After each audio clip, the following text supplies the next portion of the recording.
നമസ്കാരം.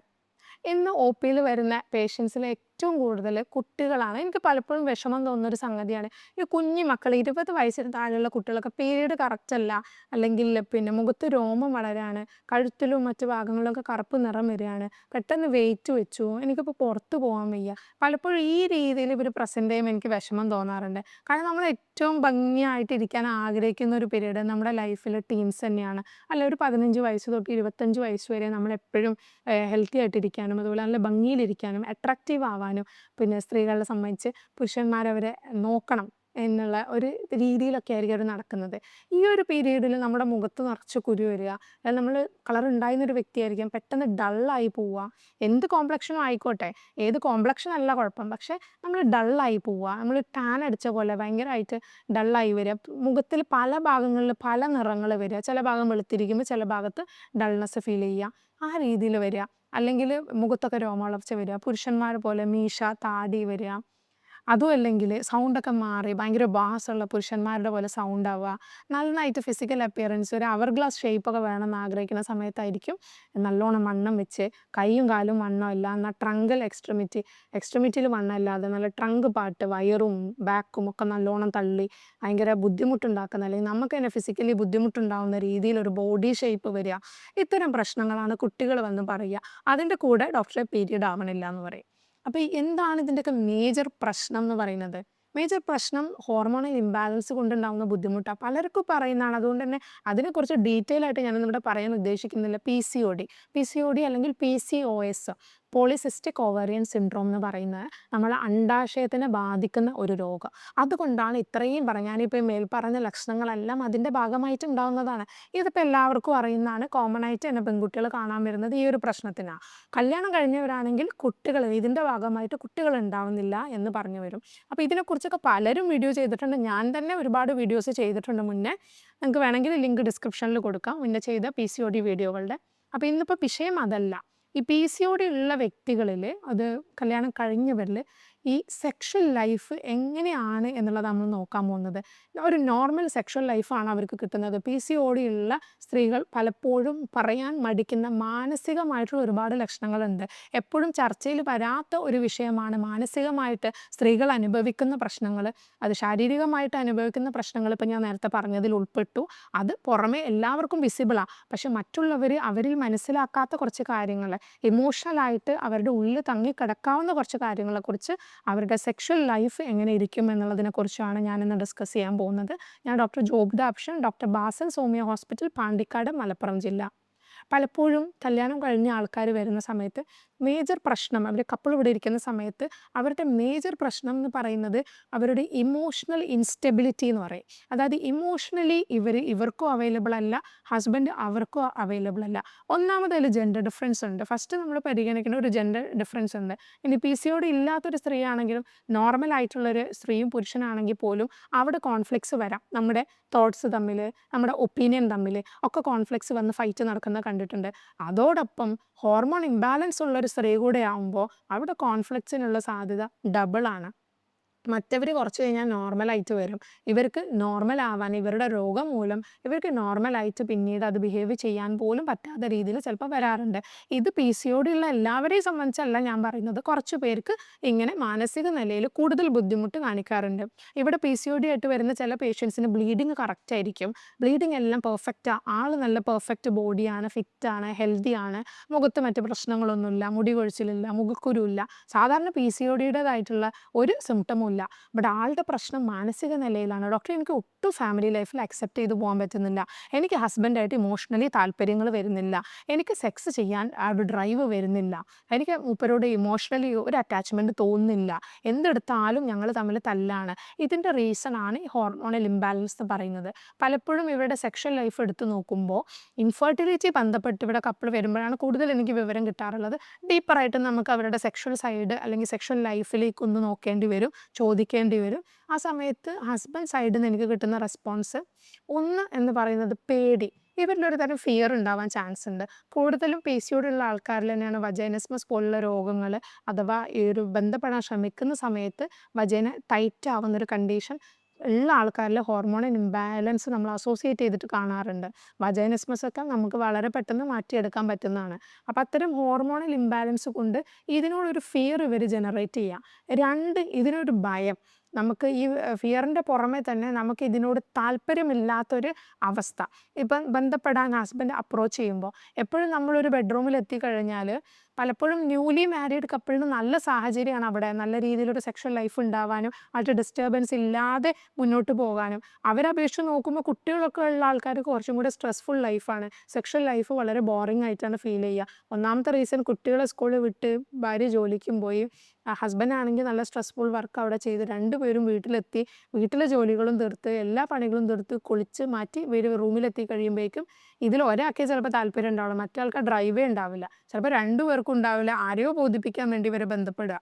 ഈ സാഹചര്യം എല്ലാം ന്യൂലി മാരീഡ് കപ്പിളിൽ ഇവർക്ക് കുറച്ചും കൂടെ ഒരു ഫ്രീ സ്പേസ് കിട്ടുന്നുണ്ട്. കുട്ടികളില്ലാത്തതുകൊണ്ട് തന്നെ ഇവർക്ക് കുറച്ചും കൂടെ ഡെയിലി ആ ദിവസത്തിൽ കുറച്ചും കൂടെ ഫ്രീ പീരീഡ് കിട്ടുന്നുണ്ട്, ഇൻ്ററാക്ട് ചെയ്യാൻ സമയം കിട്ടുന്നുണ്ട്. എന്നിരുന്നാൽ പോലും PCOD ഉള്ള വ്യക്തികളെ സംബന്ധിച്ച് ചെറിയ കാര്യങ്ങൾ ഇവർ ഫൈറ്റ് ചെയ്ത് തുടങ്ങും. ചിലപ്പോൾ അവർ ഒരു പിന്നെ എന്തെങ്കിലും ഒരു കുഞ്ഞു വിഷയമായിരിക്കാം, ചിലപ്പോൾ രാവിലത്തെയോ ഉച്ചയത്തെയോ എന്തെങ്കിലും സംസാരിച്ചതിലൊരു വിഷയം തന്നെ നല്ല രീതിക്ക് ഇവർ തുടങ്ങിയൊരു ടോപ്പിക്കായിരിക്കും. അത് എൻഡ് ചെയ്ത് തല്ല് പിടിച്ച് അവസാനം എന്നാൽ അന്ന് രാത്രി സെക്ഷൽ ലൈഫ് വേണം താനും. അപ്പോൾ ഈ വൈഫിന് താല്പര്യം ഉണ്ടാവില്ല. ആ ടൈമിൽ വൈഫ് അതേപോലെ ഒരു ഫീലിങ്സ് റെസിപ്രോക്കേറ്റ് ചെയ്യാത്തൊരു സമയത്താണ് ഒട്ടുമിക്ക പ്രശ്നങ്ങളും ഉണ്ടാകുന്നത്. ഈ താല്പര്യക്കുറവും നമുക്ക് ഈ ഹോർമോണായിട്ട് ബന്ധപ്പെട്ടിട്ടാണ്. പിന്നെ ഹസ്ബൻഡിന് ഈ വൈഫിലുള്ള താല്പര്യം കുറയുക. താല്പര്യം കുറയാനുള്ള റീസൺ ഈ ഫിസിക്കൽ അപ്പിയറൻസിൽ വരുന്ന ചില ചേഞ്ചസ് ഈ ഒരു ഹസ്ബൻഡിന് ഇവരോടുള്ള ആ ഒരു പഴയ ഒരു താല്പര്യത്തിനെ ഉണർത്താതിരിക്കാൻ കാരണമാവും. പല ഹസ്ബൻഡുമാരും പറയുന്നൊരു കാര്യമുണ്ട്, ഹസ്ബൻഡ് സൈഡിൽ നിന്ന് കേൾക്കുന്ന കാര്യമാണ്, വർഷങ്ങളായിട്ട് സെക്സിന് സമ്മതിക്കാത്ത സ്ത്രീകൾ. അങ്ങനെ സമ്മതിക്കാതിരുന്നുകൊണ്ട് തന്നെ ഇവർ സപ്പോർട്ടീവ് ഹസ്ബൻഡ് ആയിരിക്കും. പൊതുവെ ഇവർ അതിന് ഓക്കെ, അത് കുഴപ്പമില്ല, ഞാൻ നിൻ്റെ കൂടെ ഉണ്ട്, അല്ലെങ്കിൽ നിന്നെ ബുദ്ധിമുട്ടിക്കില്ല, നിർബന്ധിക്കില്ല എന്ന് പറയുന്ന ആൾക്കാർ കുറേ നാൾ കഴിയുമ്പോൾ ഇതേ കണ്ടീഷനിലൂടെ ഇവർ ഈ സെക്സ് ഒഴിവാക്കി മുന്നോട്ട് പോകുന്ന സമയത്ത് പല രീതിയിലേക്ക് ഇവർ ഡൈവേർട്ട് ആവാൻ ചാൻസ് ഉണ്ട്. ചിലപ്പോൾ ഇവർ പോൺ അഡിക്ഷനിലേക്ക് പോവാം, അല്ലാന്നുണ്ടെങ്കിൽ പുറത്ത് വേറൊരു പങ്കാളി അയച്ച് പുറത്തൊരു പാർട്ട്ണറും കൂടെ ഒരു എക്സ്ട്രാ മറൈറ്റൽ അഫെയർ രീതിയിലേക്ക് ഇവർ മാറാം. അതും അല്ലെങ്കിൽ ഇവർ അതൊന്നും ചെയ്യാത്ത വ്യക്തികളാണ്, സ്വതവേ ഇവർക്ക് എറക്റ്റൽ ഡിസ്ഫങ്ഷൻ അഥവാ ഒരു ഉദ്ധാരണ ശേഷിക്കുറവ് പിന്നീട് വരാൻ ചാൻസ് ഉണ്ട്. അപ്പോൾ നമ്മൾ ഈ ഒരു ലോങ് ടേമിൽ ഇത് ട്രീറ്റ് ചെയ്യാതിരിക്കുന്നവർക്കാണ് ഇത്രയും കേസിലേക്ക് നമ്മൾ പോകുന്നതായിട്ട് കാണുന്നത്. ഈ PCODയുടെ കേസിലാണെങ്കിലും ഇവരുടെ ഈ താല്പര്യക്കുറവാം, അല്ലെങ്കിൽ ഇവർ സെൽഫായിട്ട് ഇവർക്ക് ഇത് തോന്നലുണ്ട് ഇവർ ഓക്കെ അല്ല, ഇവരൊന്നിനും ഓക്കെ അല്ല, അല്ലെങ്കിൽ ഇവർ ഫിസിക്കലി ഫിറ്റ് അല്ല, ഫിസിക്കലി ഗുഡ് അല്ല എന്നുള്ളൊരു തോന്നൽ സ്വയം ഈ സ്ത്രീയിൽ ഉണ്ടാവുകയും ഭർത്താവിന് വേണ്ട രീതിയിൽ അണിഞ്ഞൊരുങ്ങാതെ അല്ലെങ്കിൽ പെർഫെക്റ്റ് ആവാതിരിക്കാനുള്ളൊരു സാഹചര്യം അവിടെ ഉണ്ടാവും. ഒരു പ്രിപ്പയർഡ് ആയിരിക്കണം. എപ്പോഴും നമുക്ക് പ്ലാൻഡ് ആയിട്ടുള്ള സെക്സ് വളരെ വണ്ടർഫുൾ ആണ്, അൺപ്ലാൻഡ് സെക്സിനെക്കാട്ടിലും വളരെ പ്ലാൻഡ് ആയിട്ട് നമ്മൾ മുന്നേ കൂട്ടി റൂമുകളിൽ അതിന് വേണ്ട മാറ്റങ്ങൾ വരുത്തി രണ്ടുപേർക്കും മൂഡ് ഉണ്ടാവുന്ന രീതിയിലുള്ള ചേഞ്ചസും അറ്റ്മോസ്ഫിയറും അവിടെ ഉണ്ടാക്കുകയും ബെഡ്ഷീറ്റ് പുതിയത് മാറ്റാം, കർട്ടൻസ് മാറ്റാം, കർട്ടൻ്റെ പൊസിഷൻ ചേഞ്ച് ചെയ്തിടാം. അല്ലാന്നുണ്ടെങ്കിൽ നിങ്ങൾക്ക് ഒരു ട്രിപ്പ് തന്നെ പോവാം. ട്രിപ്പ് പോകാൻ പറ്റാത്തവർക്ക് ഞാൻ നേരത്തെ പറഞ്ഞ കാര്യങ്ങളും ചെയ്യാം. ആ ഒരു ചേഞ്ച് വരുത്തുന്ന സമയത്ത് നമുക്ക് ആ ഒരു ആസ്വാദനത്തോടെ സെക്സ് ചെയ്യാൻ പറ്റുള്ളൂ.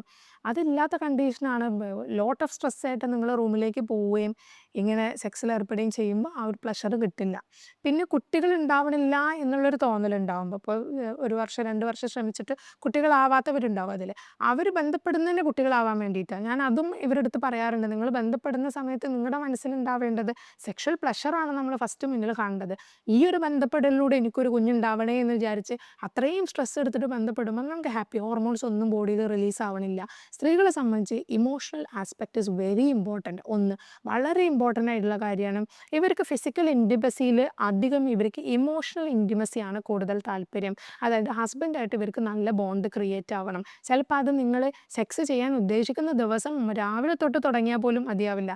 ഒരാഴ്ച മുന്നേ നിങ്ങൾ ബന്ധപ്പെടാൻ വേണ്ടിയുള്ള പ്രിപ്പറേഷൻ തുടങ്ങേണ്ടി വന്നേക്കാം. കാരണം നിങ്ങളുടെ ആ ഒരു പാർട്ട്ണറിനെ ആ ഒരു രീതിയിലേക്ക് കൊണ്ടുവരണമെന്നുണ്ടെങ്കിൽ അവരോട് ഒരു സോഫ്റ്റ് അപ്രോച്ച് വേണം. പലപ്പോഴും എന്താ സംഭവിക്കുക വെച്ചാൽ ഇവരുടെ ഈ ഹോർമോണൽ ഇംബാലൻസ് കാരണം ഇവരുടെ ഈ വാശിയും ഇവരുടെ ഈ ദേഷ്യമൊക്കെ കാരണം ഹസ്ബൻഡ് തിരിച്ച് ചൂടാവുക ചെയ്യുക. 1-2 വട്ടം അങ്ങോട്ടും ഇങ്ങോട്ടും ചൂടായി ഏതെങ്കിലും ഒരു സൈഡ് സൈലൻ്റ് ആവും, മറ്റേ സൈഡ് ഷൗട്ട് ചെയ്തുകൊണ്ടേ ഇരിക്കും. ഇതാണ് പലപ്പോഴും പലരുടെ ലൈഫിൽ സംഭവിക്കുന്നത്. രണ്ടുപേരും സൈലൻ്റായ അങ്ങ് സൈലൻ്റ് ആയി പോവുകയും ചെയ്യും. അപ്പോൾ ഇതിന് പകരം കുറച്ചും കൂടി ഒരു അണ്ടർസ്റ്റാൻഡിങ് ആയിട്ടുള്ള അപ്രോച്ച് എടുക്കുകയാണെങ്കിൽ നമുക്കത് മാറ്റിക്കൊണ്ടുവരാൻ പറ്റും. ഒപ്പം PCODയിൽ ഹോർമോണൽ ഇംബാലൻസ് ഉള്ള ആൾക്കാർക്ക് തീർച്ചയായിട്ടും മെഡിസിൻസിൻ്റെ സപ്പോർട്ട് അത്യാവശ്യമാണ്. ഹോമിയോപ്പതിയിൽ നമ്മൾ ഈ മെൻ്റൽ സിംറ്റത്തിന് വളരെയധികം ഇമ്പോർട്ടൻസ് കൊടുക്കുന്നതുകൊണ്ടാണ് PCOD ആയിട്ട് വരുന്നവരുടെ മെൻ്റൽ സിംറ്റം ഞാൻ ഇത്രയും ശ്രദ്ധയോടെ നിങ്ങൾക്ക് പറഞ്ഞു തരുന്നത്. കാരണം എപ്പോഴും നമ്മൾ ആ ഒരു മെൻ്റൽ സിംറ്റത്തിനെ കണക്കിലെടുത്തിട്ടാണ് ഭൂരിഭാഗം മെഡിസിൻസും എഴുതുന്നത്. ഇത് തന്നെ മെൻ്റൽ സിംറ്റംസ് ഡിഫറെൻ്റ് ആവും. ഓരോ PCOD പേഷ്യൻസിലും ഡിഫറെൻ്റ് ആയിരിക്കും. ചിലർക്ക് ദേഷ്യം, ചിലർക്ക് വാശി, ചിലർക്ക് അല്ലെങ്കിൽ ഒരു പക രീതിയിലായിരിക്കും പെരുമാറ്റം. പലരും പല രീതിയിലാണ്. അഗ്രസീവ് ആവുന്ന ചില വ്യക്തികളോടായിരിക്കും. നമുക്ക് കൂടുതൽ കുറച്ചും കൂടെ സോഫ്റ്റ് ആയിട്ട് കുറച്ചും കൂടെ ബന്ധം കൂടുതൽ ദൃഢമായ വ്യക്തികളോടാണ് നമ്മൾ കൂടുതലും ഷൗട്ട് ചെയ്യുക. അതിൽ പ്രധാനമായിട്ടും കാണപ്പെടുന്നതാണ് നമ്മളെ അമ്മമാരോടുള്ള ഷൗട്ടിംഗ് ആയിരിക്കും കൂടുതലായിട്ട് ഇതിൽ കാണുന്നത്. സെക്കൻഡ് ആണ് ഹസ്ബൻഡ്. അപ്പോൾ ഈ അപ്രോച്ചൊക്കെ നമുക്ക് മാറ്റിയെടുക്കാൻ പറ്റും. നമുക്ക് കൃത്യമായിട്ടുള്ള ട്രീറ്റ്മെൻറ്റിലൂടെ. ഹോമിയോപ്പതി മെഡിസിൻസ് സൈഡ് എഫക്ട്സ് ഇല്ല. അതുകൊണ്ട് നിങ്ങൾ മെഡിസിൻ എടുക്കുന്നതിലൂടെ നിങ്ങൾ വണ്ണം വെക്കോ മറ്റു ബുദ്ധിമുട്ടുകളോ നിങ്ങൾക്ക് വരാൻ സാധ്യത വളരെ കുറവാണ്. നിങ്ങൾക്ക് മെഡിസിൻസ് എടുത്തു കഴിഞ്ഞാൽ 3-4 മാസത്തിനുള്ളിൽ, ഞാൻ സ്വതവേ പറയാറ് 3 മാസം മുതൽ 7 മാസം വരെ കൃത്യമായിട്ട് മെഡിസിൻ എടുക്കുക. ഞാൻ പറഞ്ഞ രീതിയിൽ എക്സസൈസും ഡയറ്റും ചെയ്യുന്നവർക്കാണെങ്കിൽ നമുക്ക് മാറ്റം കൊണ്ടുവരാൻ പറ്റും. അതുപോലെ വജൈനിസ്മസ് കൊണ്ട് ബുദ്ധിമുട്ടുന്നവരാണെന്നുണ്ടെങ്കിൽ അതിന് റിലാക്സേഷൻ തെറാപ്പി മെത്തേഡുകൾ ഞാനിവിടെ പറഞ്ഞു കൊടുക്കാറുണ്ട്. ഒപ്പം കുറച്ച് മൈനർ ടെക്നിക്സ് ഉണ്ട് നമുക്ക് തന്നെ സ്വയം ബോഡിയിൽ ചെയ്യാൻ പറ്റുന്നത്. അതെല്ലാം ചെയ്ത് കഴിയുമ്പോൾ ഈ വജൈനിസ്മസിൻ്റെ ബുദ്ധിമുട്ട്, പേടി ഇതെല്ലാം കുറഞ്ഞു വരും. കുറച്ചും കൂടെ നിങ്ങൾ മെഡിസിനോട് റെസ്പോണ്ട് ചെയ്ത് ഒരു 3-4 മാസം കഴിയുമ്പോൾ പരിപൂർണ്ണമായിട്ട് നിങ്ങൾക്കിത് ക്ലിയർ ചെയ്ത് എടുക്കാൻ പറ്റും. അപ്പം നിങ്ങളുടെ ഭാര്യയ്ക്ക് ഈ രീതിയിലുള്ള എന്തെങ്കിലും ബുദ്ധിമുട്ടുണ്ട്, ആ ഭാര്യയുടെ പ്രശ്നം കൊണ്ട് നിങ്ങളും കൂടെ അതിൽ ബുദ്ധിമുട്ടുന്നുണ്ടെങ്കിൽ തീർച്ചയായിട്ടും നിങ്ങൾക്കതിന് സൊല്യൂഷൻ ഉണ്ട്. ഞാൻ പറയുന്ന കുറച്ച് കാര്യങ്ങൾ ചെയ്തു കഴിഞ്ഞാൽ നിങ്ങൾക്കത് ഓക്കെ ആവാൻ ചാൻസ് ഉണ്ട്. ഇപ്പോൾ ഈ റിലാക്സേഷൻ തെറാപ്പി ആണെങ്കിലോ, അതും അല്ലെങ്കിൽ നിങ്ങൾക്കൊരു ബിഹേവിയറൽ തെറാപ്പി, കൗൺസിലിംഗ് ഒക്കെ ഇതിൻ്റെ പാർട്ടായിട്ട് കൊടുക്കാം. ചില PCOD പേഷ്യൻസിന് ഞാൻ മരുന്ന് കൊടുക്കുന്നതിനോടൊപ്പം അവർക്ക് ഞാൻ കൗൺസിലിംഗ് കൂടെ റെക്കമെൻഡ് ചെയ്യാറുണ്ട്. കൗൺസിലിംഗ് കൂടെ അല്ലെങ്കിൽ ഒരു ബിഹേവിയറൽ തെറാപ്പിയും കൂടെ കിട്ടുമ്പോൾ അവരൊന്നും കൂടി ഓക്കെ ആയിട്ട് വരുന്നത് കണ്ടിട്ടുണ്ട്. അപ്പോൾ PCODനെ കുറിച്ച് ഞാനിവിടെ കാര്യമായിട്ട് പറയുന്നില്ല, എല്ലാവർക്കും അറിയുന്ന കണ്ടന്റ് ആയതുകൊണ്ടാണ്. PCODയുടെ വീഡിയോ വേണമെങ്കിൽ ഞാൻ ഡിസ്ക്രിപ്ഷന് കൊടുക്കാം. അതിൽ ആ ലിങ്ക് കൊടുക്കാം ഡിസ്ക്രിപ്ഷനിൽ. അപ്പോൾ അതിൽ നോക്കിക്കഴിഞ്ഞാൽ നിങ്ങൾക്ക് ആ വീഡിയോയിൽ കൂടെ കുറച്ചും കൂടെ ക്ലാരിറ്റി കിട്ടും. ഈ വിഷയത്തിനെക്കുറിച്ച് നിങ്ങൾക്ക് എന്തെങ്കിലും സംശയം ഉണ്ടെങ്കിൽ താഴെ കാണുന്ന നമ്പറിൽ രേഖപ്പെടുത്താം. അതും അല്ലെങ്കിൽ എൻ്റെ വാട്സാപ്പ് നമ്പറിൽ ഒരു വോയിസ് മെസ്സേജ് ആയിട്ട് അയക്കാവുന്നതാണ്. ഞാൻ doctor Jobithapshan, doctor Basil's homeo hospital, Pandikkad, Malappuram ജില്ല.